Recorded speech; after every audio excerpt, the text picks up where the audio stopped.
A briga entre Calil e Cássio acerca da liberdade religiosa versus segurança sanitária explicita um problema. Quem decide qual direito é mais importante?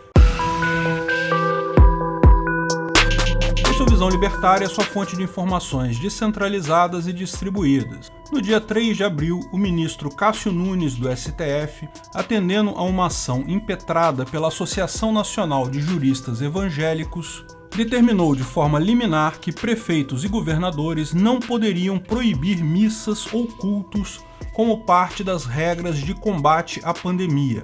Decisão liminar significa que ela já está valendo a partir do momento da publicação, mas é uma decisão temporária que pode ser alterada mais adiante no julgamento final do mérito da questão. A decisão dele foi feita com base no direito de liberdade religiosa, consagrada no artigo 5º da Constituição Brasileira, no inciso 6º. É inviolável a liberdade de consciência e de crença, sendo assegurado o livre exercício dos cultos religiosos e garantia, na forma da lei, a proteção aos locais de culto e sua liturgia. Portanto, na Constituição existe a garantia ao livre exercício de cultos religiosos. A Constituição não é condicional, ela não diz tem liberdade de culto se não tiver uma pandemia.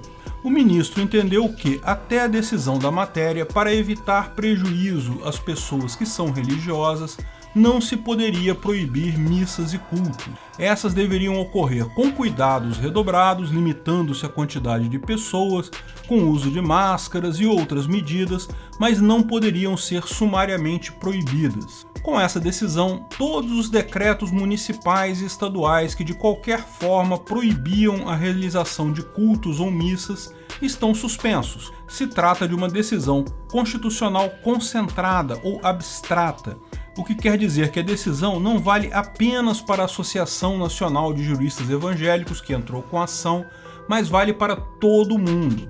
O prefeito de Belo Horizonte, Alexandre Calil, não gostou da decisão e num tweet no mesmo dia 3 disse: "Em Belo Horizonte acompanharemos o plenário do Supremo Tribunal Federal.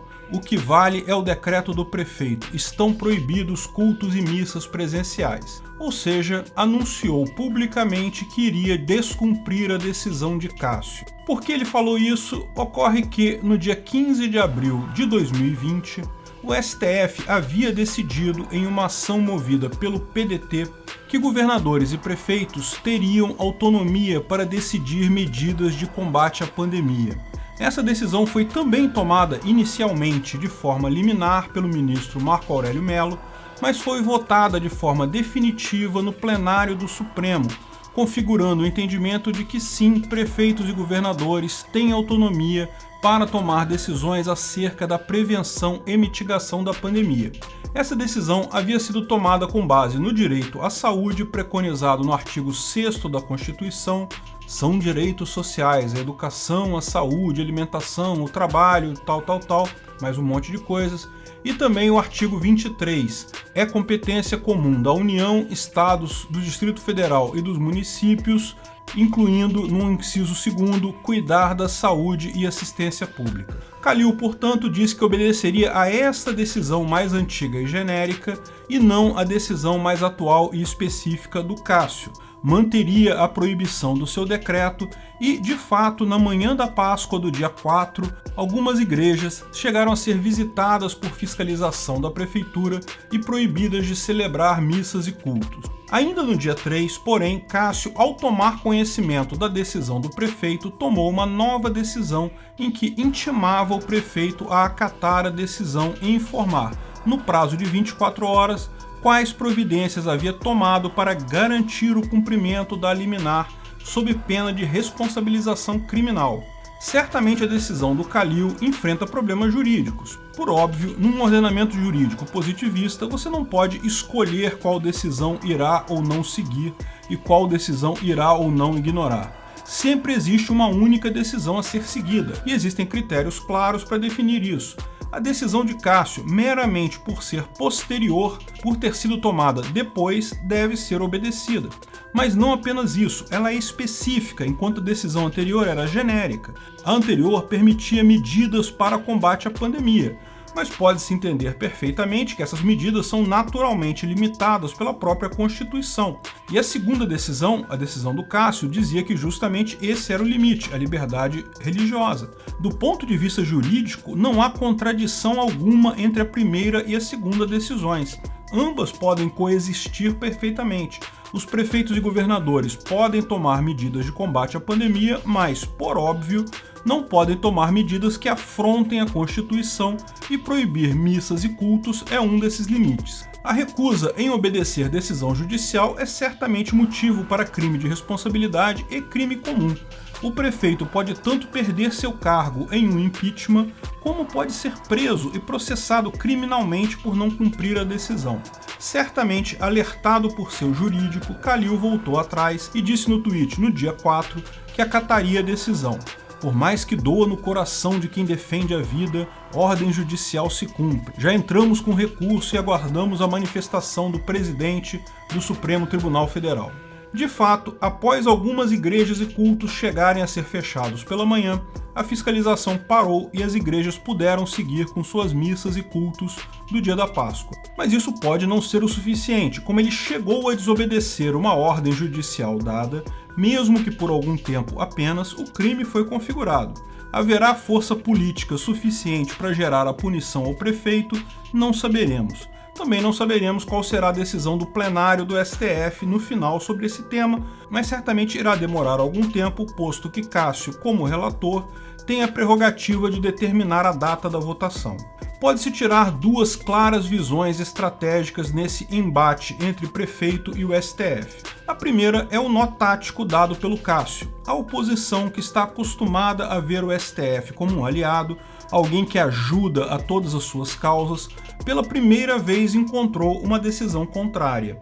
Nem era uma decisão tão drástica assim.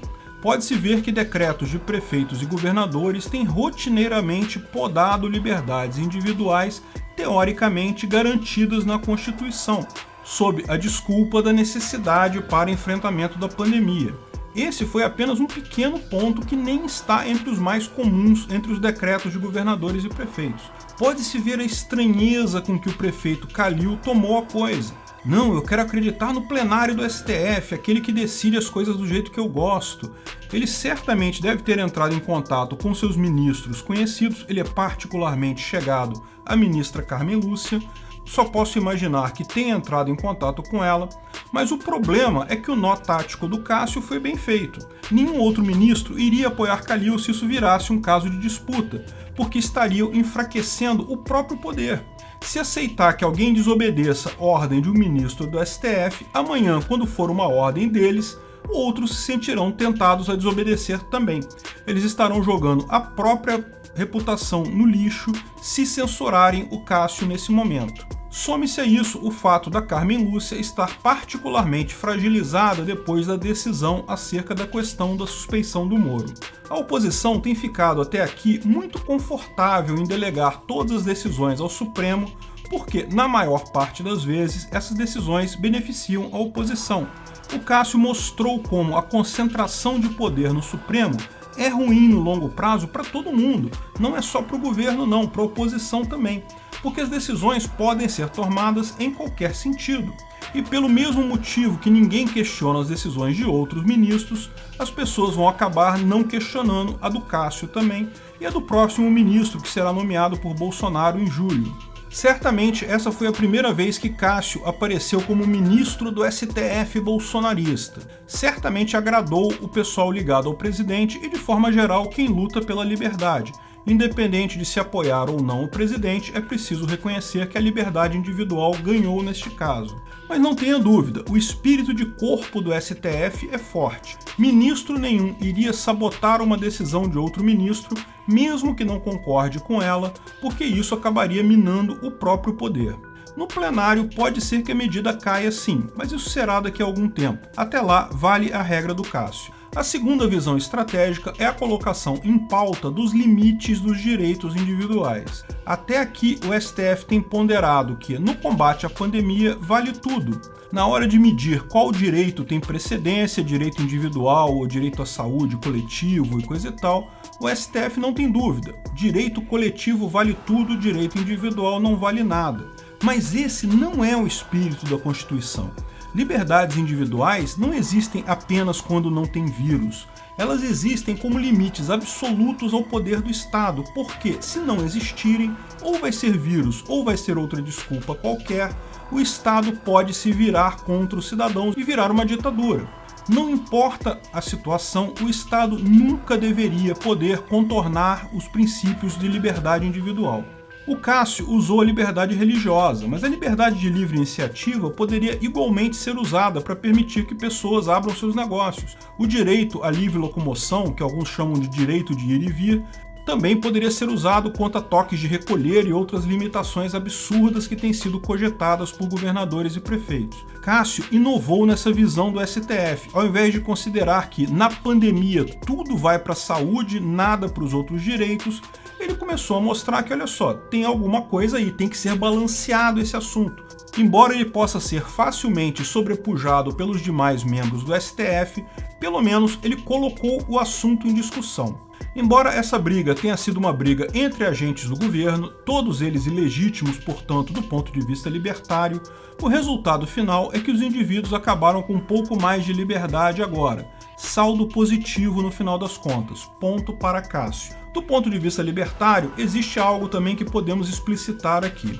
Como já explicamos, não existe isso de conflito de direitos na ética libertária. Por quê?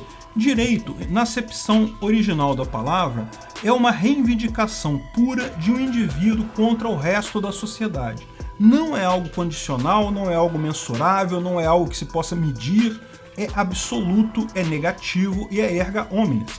Ou seja, ninguém pode ser obrigado a nada por um direito, apenas pode ser proibido. Direitos são sempre negativos. Por isso, não é a Constituição que te dá direito, nem poderia ser, porque a Constituição é um documento escrito por pessoas. No caso, deputados. Se eles escreveram uma coisa, eles podem escrever outra. Isso não é compatível com o conceito de direito. Na ética libertária, só existem dois direitos: propriedade privada e liberdade. E por que existem esses direitos? Quem garante que são esses? Quem pode concordar ou não com isso?